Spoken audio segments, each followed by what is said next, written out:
Hildebrand is here. Hello, William. You're going to start by looking at a new marriage between Apple and China Mobile. That's right. China Mobile stores began selling Apple's iPhone today after 6 years of negotiations. These are two giants with giant expectations. China Mobile has more than 760 million subscribers, and the two companies are counting on each other to increase their market share. For more on the story, earlier I spoke to our Beijing correspondent, Shannon Van Sant. China Mobile, of course, is the largest telecommunications company here in China. It has 62% of wireless phone users here. So this gives Apple a huge opportunity to access the Chinese market. The iPhones, as you mentioned, are beginning to sell today. And this is due to an agreement that was forged last month. Pre-orders for the iPhones went in place on December 25th.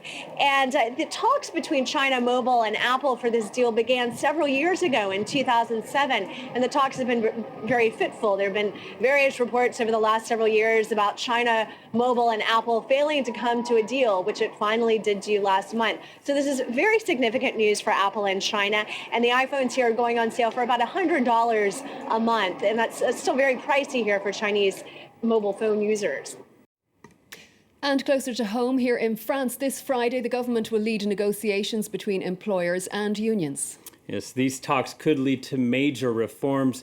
Some companies argue the system is too generous as it is.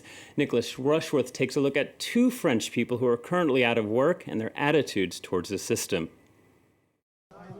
This man, who prefers to remain anonymous, lost his job in April. He gets €1,000 a month in benefits and looked for work initially, but gave up in October.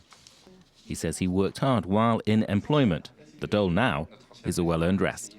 I look after my children, I do sport, everything I couldn't do when I was working. It's like a holiday. It's not great for morale, but I believe I have the right to the benefits and should profit from them. The system in France does, in theory, oblige people to search for work. Each day employed opens the right to 1 day of unemployment benefits, which are paid out for 2 to 3 years. For Katia, no day is wasted. She's been on the dole now for 15 months and has sent out 450 CVs and had just 10 job interviews. She feels one idea being mooted by employers, decreasing dole payments as each month passes, would be just too much stress.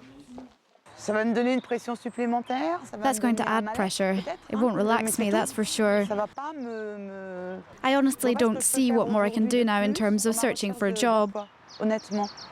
The government needs to cut costs to meet deficit targets. Negotiations now on the benefit system should result in changes by the end of March. Now, a quick look at the markets.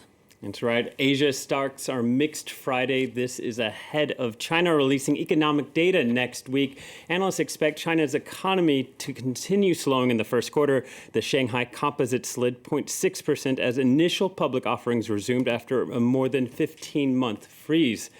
Well, let's take time now to look at some of the other day's top business stories.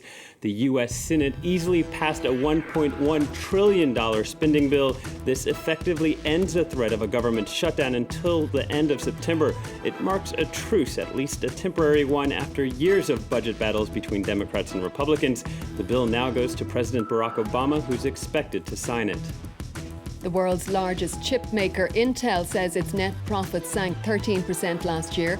Global PC sales were down for the 7th quarter in a row. The Californian-based company has been lagging as tablet and smartphone popularity surges. As a result, the company has been shifting focus to other divisions like its data center business. And new car sales in the European Union dipped 1.7% last year.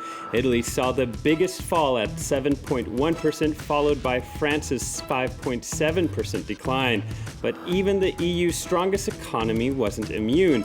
In Germany, sales slid 4.2%. Still, the decline has slowed.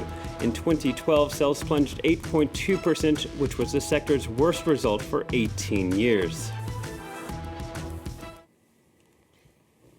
Well, what's the world's most visited city? If you're thinking Paris or New York, you're wrong. It's London, William. That's right. It's been called the rivalry between the Big Apple, the City of Love, and the Big Smoke, or London. Paris officials are already disagreeing with the figures and how the tally was reached, but London claims that it is the most visited city for the year of 2013. It expects the final tally to be 16 million visitors. Now, we all love a good spat between France and the UK. London tourism officials say they haven't had a summer this good since the Norman invasion.